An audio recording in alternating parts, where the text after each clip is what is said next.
My name is Dermot Dunn. I was a police officer at Bedfordshire Police, and this is part 4.2. So, the interview. So, not a word said about the old man, as I said. Whether that be here or there, but you'd think there'd be a little bit of courtesy about that. The questions then that were asked, a pre-written statement I was advised to do. Now, personally, I would prefer to have answered all the questions. I have nothing to hide. I've never had anything to hide. And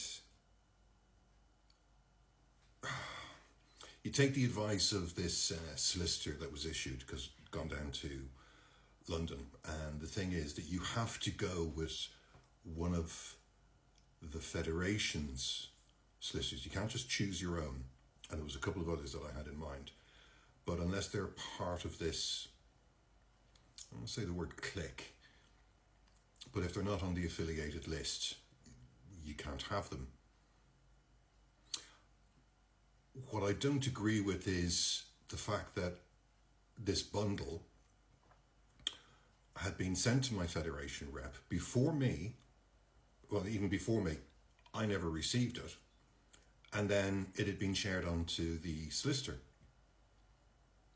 So I'd been sent some questions just prior to the interview, clarification, because they wanted to write out this pre-written statement thing, which was several pages long. And he'd actually showed up, this solicitor, for the interview, and because it was supposed to be a criminal investigation. And then he was told to leave because it was no longer a criminal investigation. So it was just me and this Fed rep. You'll find out that I don't have an awful lot of trust for anyone in the Federation, and with very, very good reason. And that will be in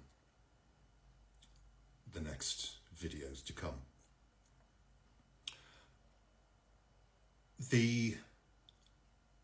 We end up getting to the end of the interview anyway. So he's drained himself with questions. You know, they try and trip you up. They try and say this. They try and say that. And I just sat there going, no comment, no comment.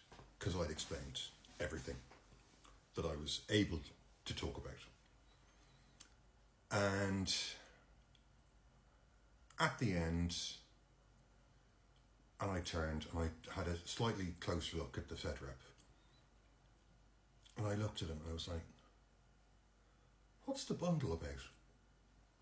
And he goes, oh, did I not send you that?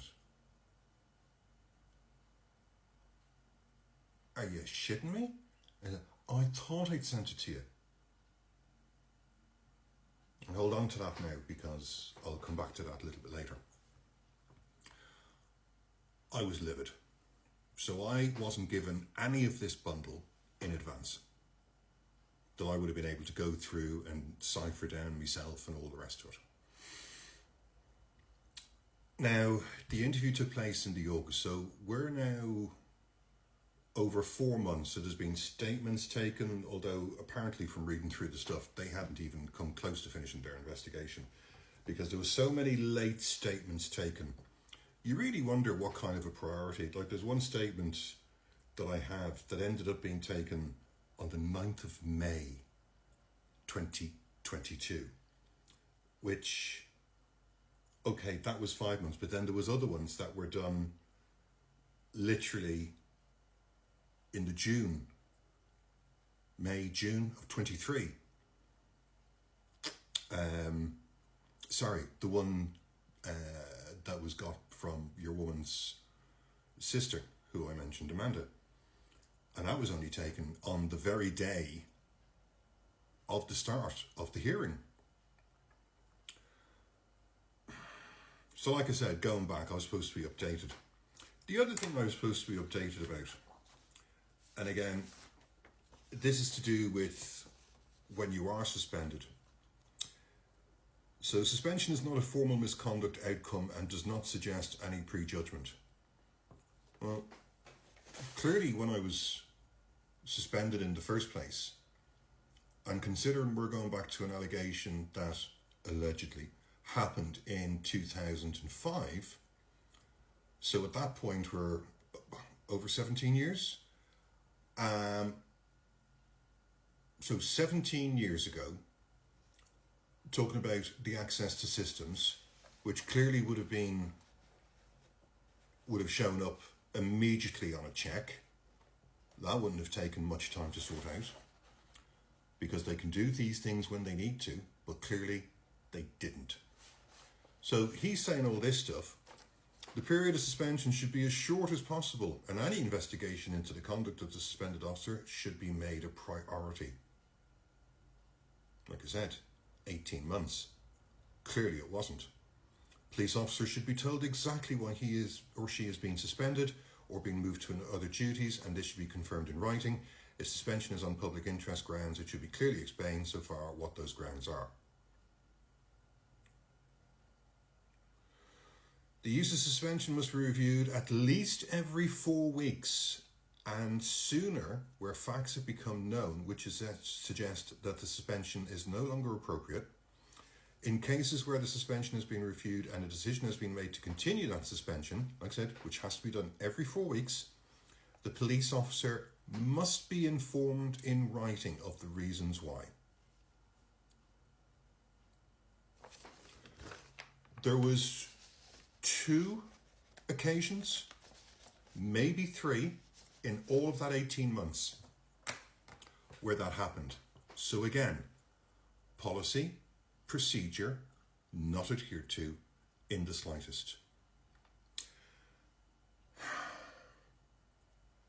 Bit much to use the word abhorrent, but one rule for one rule for another. So that's that bit.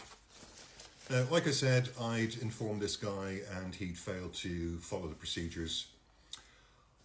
During that time,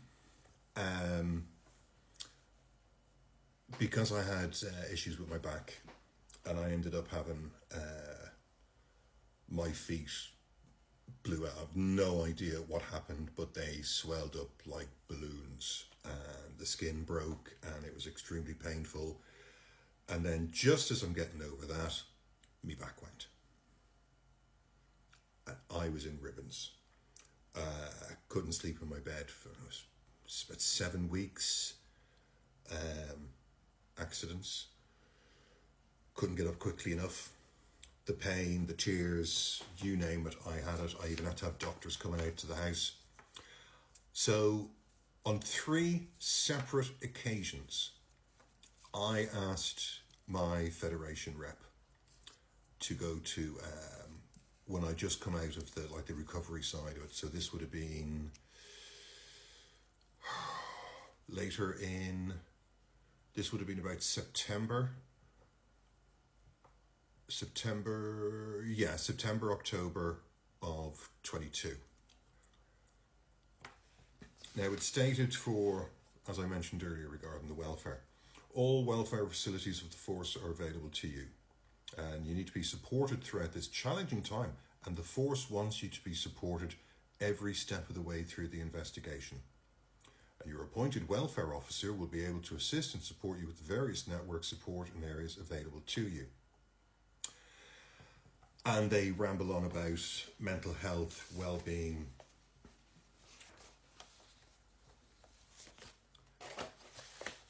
Believe you me, doesn't apply.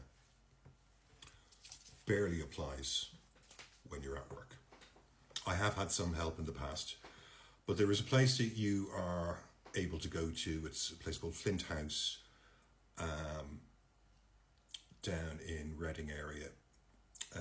It's paid for by police, and there's some charities that pay into it as well, and it's a rehabilitation place. And I requested 3 separate times to my Fed rep, can you organise it that I can go?